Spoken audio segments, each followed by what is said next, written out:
para sa iyo. Amen? Hallelujah. Palakpakan po natin ang Panginoon. So pagkatapos ipahanda ni Joshua ang puso ng bayan, oras na para kumilos.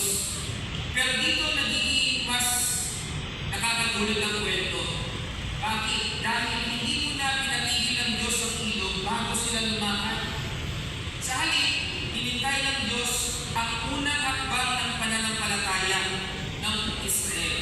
At dito natin matutunan ang isa pang sa pinakamahirap ngunit pinakamagandang prinsipyo ng buhay bilang mga mananampalataya. Sometimes God requires you to step before He allows you to see. So yung pangalawang bagay ko sa ating po paghakbang sa ilog is that God requires a step of faith before a miracle of sight. God requires a step of faith before a miracle of sight. Nang pagkatapos ihanda ni Joshua ang puso ng bayan, dumating na ang sandali ng pagkilos. So nag-pray na, okay? Tapos na yung panahon ng preparation, tapos na yung panahon ng discussion, hindi na ito panahon ng planning, ito po ay panahon ng pag-apply ng kanilang pananampalataya. Tingnan niyo po yung sinabi dito sa verse 6. Then Joshua spoke to the priests, saying, "Take up the ark of the covenant and cross over before the people." So they took up the ark of the covenant and went before the people.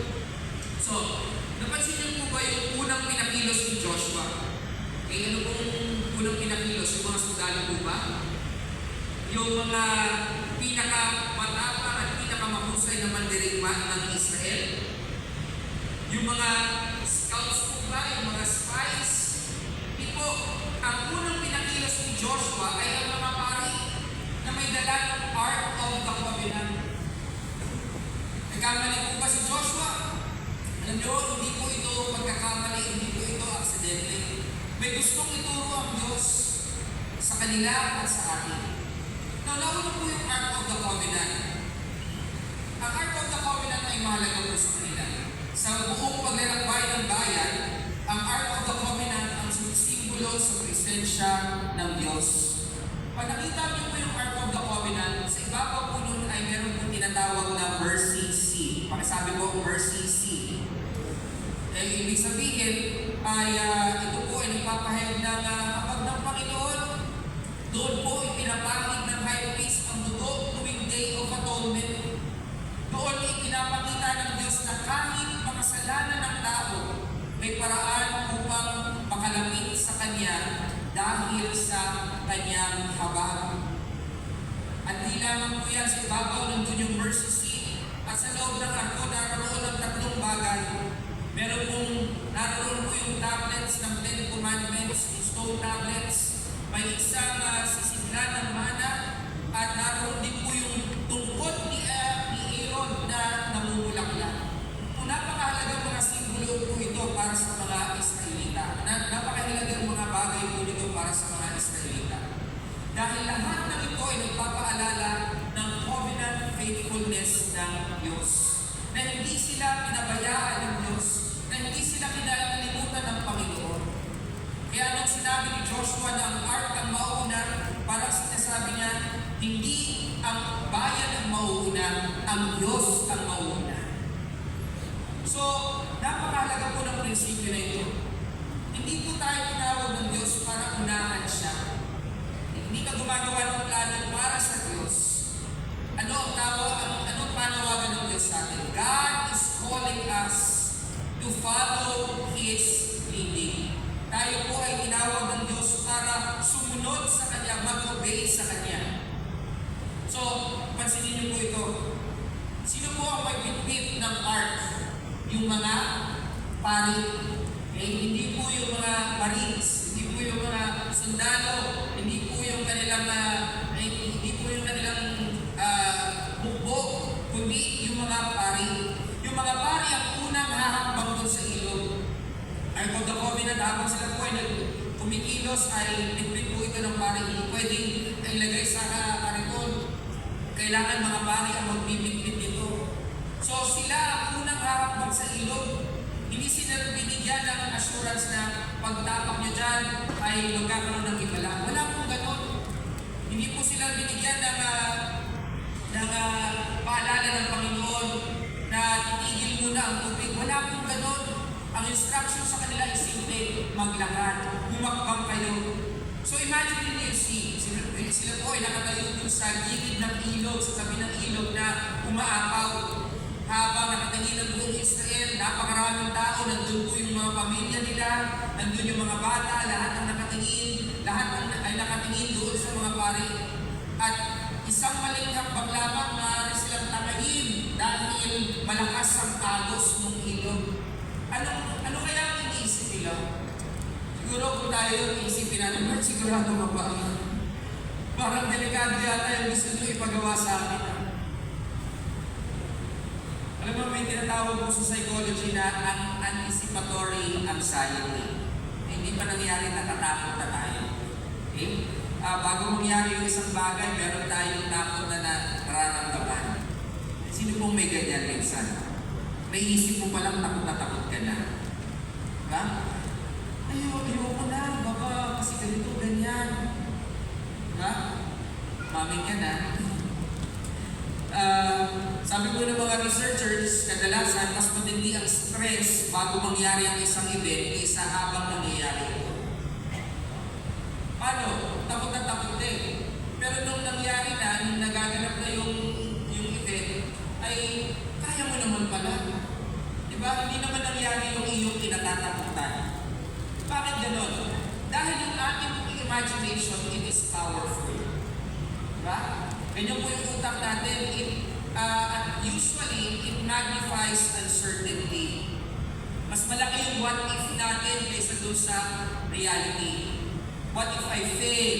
What if I lose everything? What if God doesn't come through? Paano kung hindi gawin ng Diyos yung kanyang pinangako? At ganyan tayo minsan, di mo ba? Ang laki ng what if natin. Mas marami tayong iniisip na pwedeng mangyari kaysa panghawakan natin ang pangako ng Diyos. So hear me out. Fear is often loudest before the first step of obedience. Tama? Yung takot ang nagahari sa atin bago natin gawin yung hakbang na pagsunod sa Panginoon. Dagdag pa dyan, hindi pa ordinaryo yung Jordan River na hinaharap nila dahil it was overflowing on its banks, sabi sa verse 15, it was during harvest time. At bakit mahalaga yung mga katagang iyon na binanggit sa Joshua? Dahil gusto ipaalam sa atin ng Diyos na miracle ay hindi nangyayari sa mga sitwasyon na madadali sa ating buhay. Kung madali lang, hindi mo na kailangan ng himala ng Diyos. Tama? Kaya mo na yun eh. Kaya na siguro lang tawin ninyo kung mababaw lamang. Kung maiksi lamang ang kanilang tatawin. Kung dry season yun, baka sabihin ng iba, sige, liga na, tumawid na tayo. Kaya natin yan. Buhatin na lang natin yung mga bata. Pero hindi.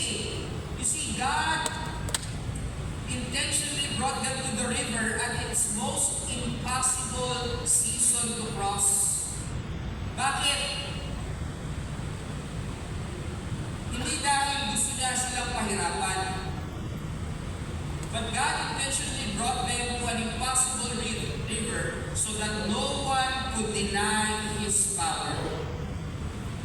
Dahil gusto niyang ipakita na ang tagumpay nila hindi dahil sa kakayanan nila, kundi dahil makapangyarihan ang ating Diyos. Makapangyarihan ang kanilang Diyos. Amen? Hallelujah. Palakpakan po natin ang Panginoon. So hindi nila itatanggi ang Diyos ang gumawa niya. Ang Diyos ang dahilan kung bakit tayo nakatawi. Papansin ninyo, madalas hinahayaan ng Diyos na maging imposible muna ang sitwasyon para maunawaan natin na siya ang kumilos sa ating mga buhay. Para siya ang makatanggap ng kaluwalhatian, hindi po tayo. So God showed them how powerful. As soon as the soles of the feet of the priest, it shall rest in the waters shall be cut off. Okay? Huwag po natin palampasin ang katotohanan iyan. Okay? Sabi dito, kapag tumigil ang ilog hindi sinabi na kapag tumigil ang ilog, saka kayo hahakbang. Ano pong sabi ni Joshua dyan? Kapag humakbang kayo, saka titigil ang ilog. Saka mangyayari ang himala. Humakbang ka muna at mangyayari ang himala ng Diyos. So, ito po ang kaibahan ng Jordan River sa Red Sea. So, yung unang generation, nakita ko nila at naranasan nila yung Red Sea. Pero itong second generation ay pinakitaan ng Diyos na ang Diyos na naghati doon sa Red Sea ay isang Diyos na magtatawid sa kanila doon sa Jordan River. Balit man yung Jordan River, pero ito po ay napakahalaga pa rin sa kanila. Sa Red Sea, unang hinawin ng Diyos ang dagat, pagkatapos saka sila tumawid. Pero sa Jordan, unang humakbang yung mga pari, pagkatapos nangyari ang miracle. Bakit? Because God is teaching this new generation a new lesson. Yung previous generation, they learned to trust God after seeing His power. Pagkatapos silang makita yung ginawa ng Panginoon, natutunan nila na makapangyarihan ng Diyos at nagniwala sila sa Kanya.